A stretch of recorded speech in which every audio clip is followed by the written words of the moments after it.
Hi guys, it has been a while, but what else can I say? Welcome back to my channel. Today I want to talk about life with Kelly Khumalo because she has a new season currently going on. But before we can do that, let us make a quick visit to the last episode of season 2. Last year we saw Kelly Khumalo finding herself spiritually, which was a gift that she felt was bringing peace into her life. Accepting her spiritual being made her feel easy. As I was watching, I was hoping that the peace she had last year would multiply and eventually lead to a journey of healing her relationship with her mom and her sister Zandile Khumalo. I won't lie, her feud with her sister is ugly and seems, unfortunately, to be getting worse by day. As a fan of both sisters, I believe I am not just talking for myself when I say the feud between these siblings has went too far, and at this point we do not care how, but we just want to see them reconnecting and forgiving each other. Last year, while blaming her mother for her bad parenting, Kelly said her mom failed to identify the problem and dealing with it on time.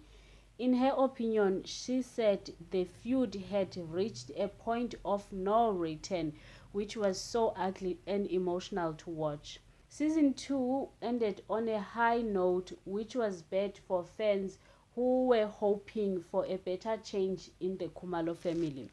Kelly gave us the impression that going forward she was protecting her peace and leaving behind the wall all those who stressed her. As a result, at the end of season 2, she hated her mom and wanted nothing to do with her sister. However, season 3 started on a good note or a better perspective of their relationship. On top of the fact that she is reaching new heights in her business and music career, Kelly seems to have kept her peace and made a lot of growing. She has moved into a new home and her mother is still living with her, and they seem to be doing a lot more better, especially in healing their relationship. But this season is not just glitter and happiness because a lot has happened and we've seen it happening on social media. Besides Jub's drama, there is also the Senzo Meyiwa murder trial which continues to haunt her.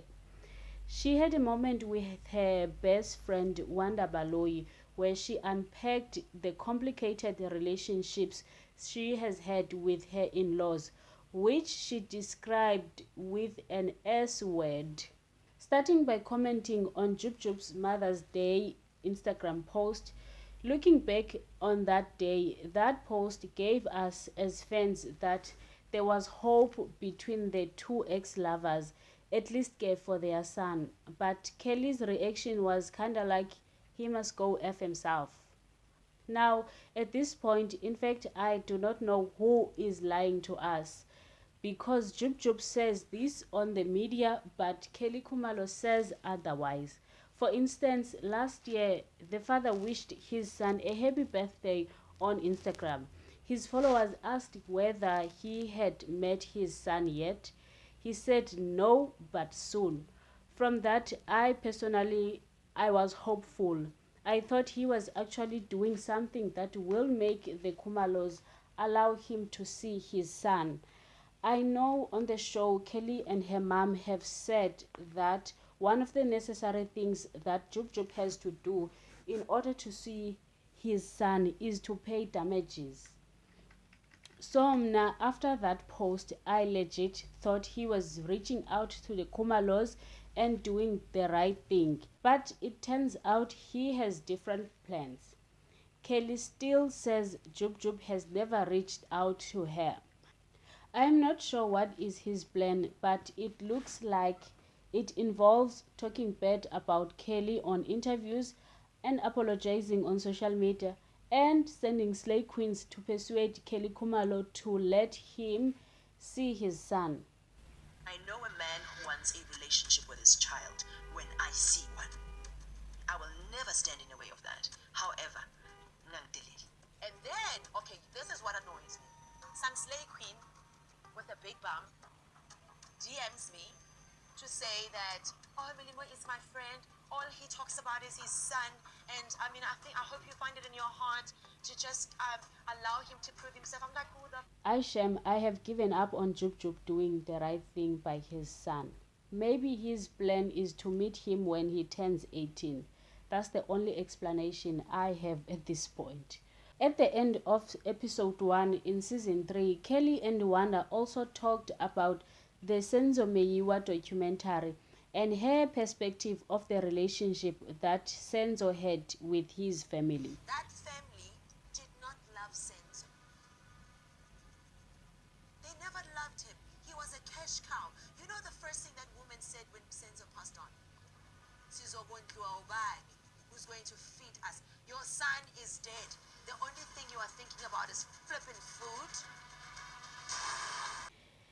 This is what she believes, but I think, guys, this is debatable. I honestly do not know what she thinks a breadwinner is, but all I can say is that her relationship with the Meyiwa family is too toxic and is going to make it hard for her daughter, whom in the future may want to or need to connect with her dad's family.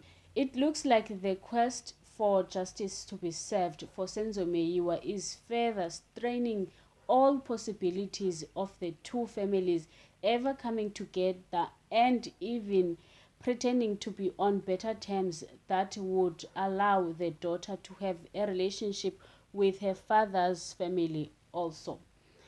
I also feel like Kelly is not going to raise her daughter in a way that may allow or may make her to ever wish to see that family, because she keeps on saying that Senzo Meyiwa's family never wanted her daughter and even questioned her paternity. On the other hand, Senzo's family has never made it look like Senzo had a child or has a child with her. Whenever their story of fighting for justice is covered on the media, I have never heard them speaking about the child. I do not know, maybe they have decided to protect the child or withhold any comment that may somewhat make her hate them, even though they are hardly doing anything that may make her feel loved or ever acknowledged as a person who does exist. Maybe you'll get sick of being the monster out of my head, under my bed. Think you're something out of my nightmares. Seen it right there. But if I lay down and I play dead and I stay dead, then will you get bored of killing me? Silhouettes of you are like a taunt. Never really know just what you want. With you I don't ever feel calm. I can feel the sweat inside my palms. Play with me like cats and a string. You don't understand the pain it brings. You don't ever wanna give me wings. You don't ever wanna set me free. You know I'm addicted to you, and it's twisted. You've been gifted with the evil voodoo. Got me coming back for more, even when I've been screwed. Dolls full of pins, pierce my heart straight through.